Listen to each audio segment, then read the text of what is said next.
Welcome to DARQ Matters show by Vernewell, Episode 1.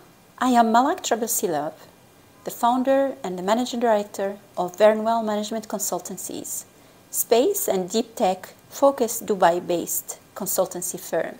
We are bringing you this talk show to shed lights on the latest related discussions, spread awareness and use collaboration, elaborate and interconnect between various ecosystems, and ignite creativities. Because DARQ matters, but let's find what DARQ is. DARQ is an acronym for Combination of Technologies. Distributed Ledger Technology, DLT, Artificial Intelligence, Extended Reality, and Quantum Computing.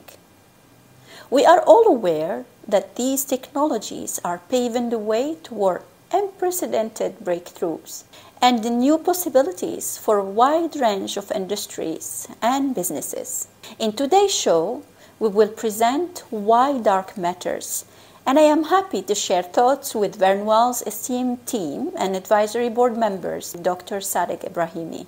Dr. Sadegh Ebrahimi is a quantum sensing expert. He is an active professional within the international quantum science and technology community, first as a scientific staff at one of the most prestigious research institutes in the world, the GSI Darmstadt, and the University of Heidelberg since 2014, and afterward from 2019 as a professional in the sensing and automation industry. Welcome with us, Dr. Sadegh.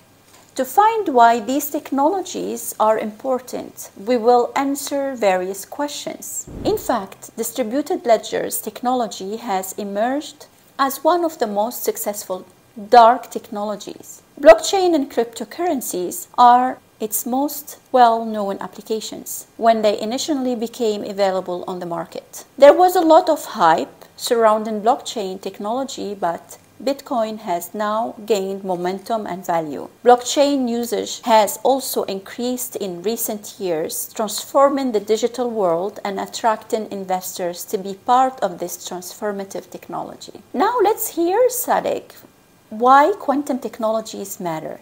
Dear Malak, you asked me why quantum matters. First of all, let me make the point. When we speak about quantum technologies nowadays, people involved are commonly speaking about quantum technologies or quantum 2.0, which is the evolution of the so-called quantum 1.0. Quantum 1.0 started around 70 years ago with the invention of diodes, transistors, and lasers. Leveraging the capabilities of this invention gave us the power of computation and advanced manufacturing technologies, which we utilized to make machines, experiments, and formulate concepts that led to quantum 2.0.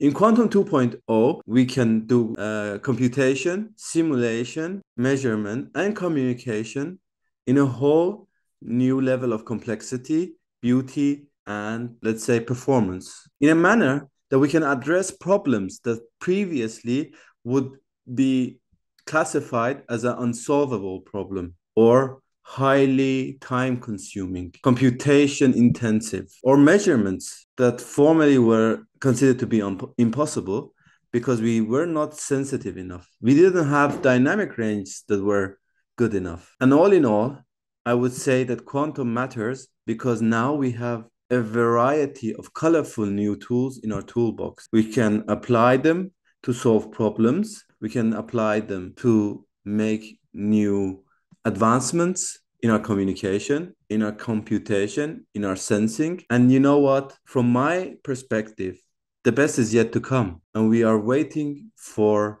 what our imagination as humanity will do with these new sets of tools. I hope that answers your question. Quantum 1.0 has had a significant influence on our lives.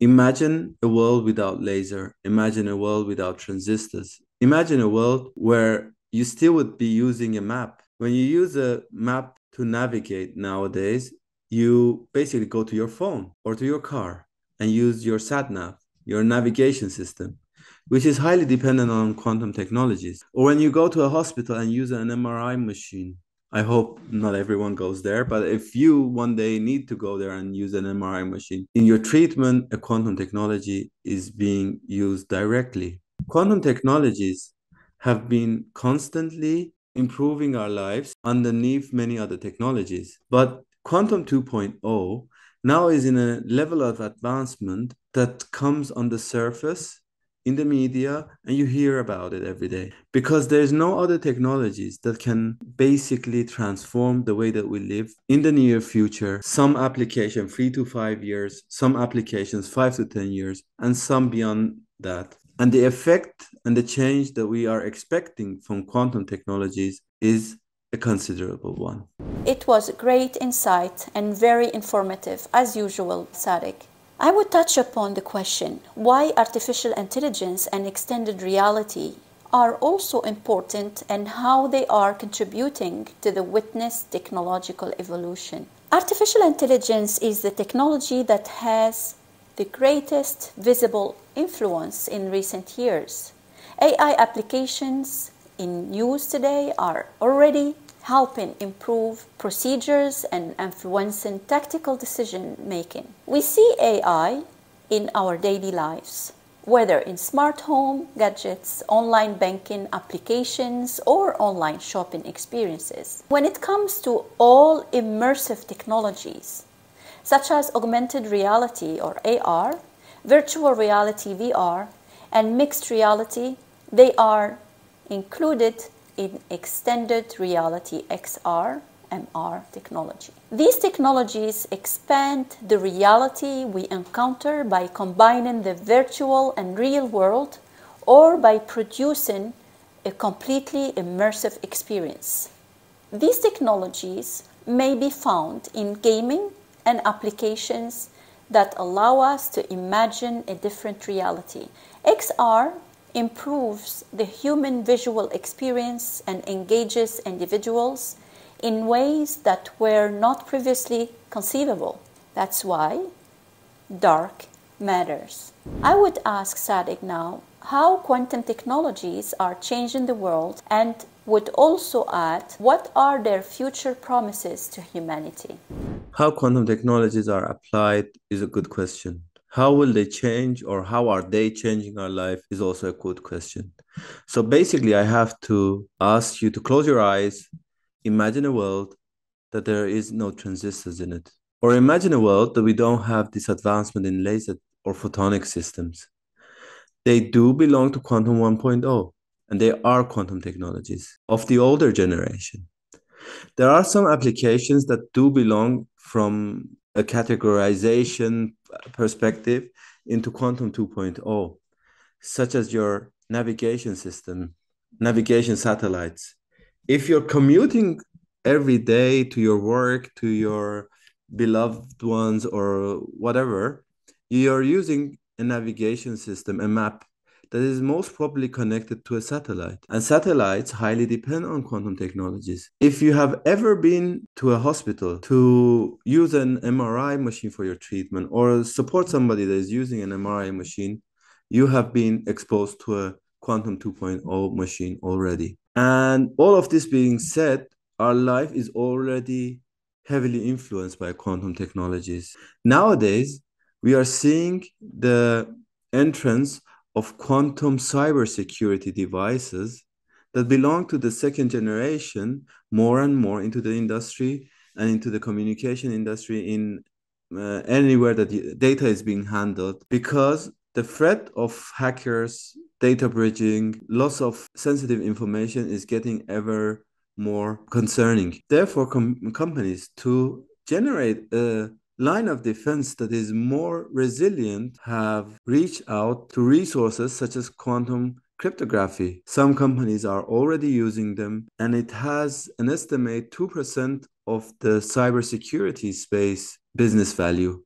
And it's estimated and it's predicted that this value will rise considerably after 2024. Regarding promises of quantum technologies, I personally tend to be very cautious because there are many promises out there that are not reflecting the reality. Quantum technology will give us a high level of computation. Quantum technology will give us a secure channel for communication, which is basically impossible to hack and bridge your data. Quantum technology gives you sensors that are sensitive, have a dynamic range, that are resilient, and can be integrated to a level that has never been achieved till now. But all that being said, one has to be very careful. Some applications will never be done on quantum computers as long as we have the philosophy that we have at the moment. There's no need for it even. And some challenges are not only technologically challenging, they need more human decisions or guidelines or intervention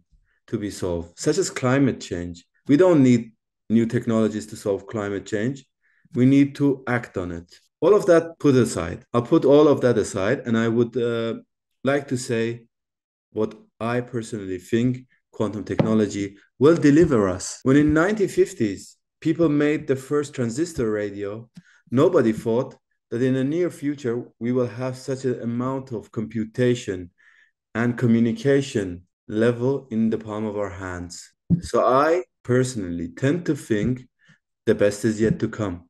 We don't know where this journey will take us. We are in infancy of this technology. Nevertheless, the promises that are already made are quite compelling to go forward. And these promises, the real promises that are not hype driven, you will see a footprint of scientific work behind it. You see a roadmap behind it. You see a deadline or an estimated deliverable timeline for it. So promises to have a better computation, communication, and sensing are the promises that I personally can stand behind. Now I would ask one question, which I'm sure many of us keep on asking to find the right answer. I'm not sure if we could grasp all the answers related to this question, especially in a short time. So the question is, what challenges do these technologies create, and how can we transform these challenges to a competitive edge? And especially we would answer from Vernewell point of view how our team work to transform these challenges to competitive edge. Through the history, I do not recall any technology that by its nature has any threats for us. That being said, I believe that threats of a technology comes down to its user. Quantum technology is no different. When speaking of quantum technology for chemical industry, you can use it to simulate and optimize a chemical process in a manner to basically make a new medicine, optimize a fertilizer, or solve some chemical pollution problems. We basically need to ask ourselves, is there a mechanism or is there any regulations that stops anyone to use it to formulate a new chemical weapon, biological weapon?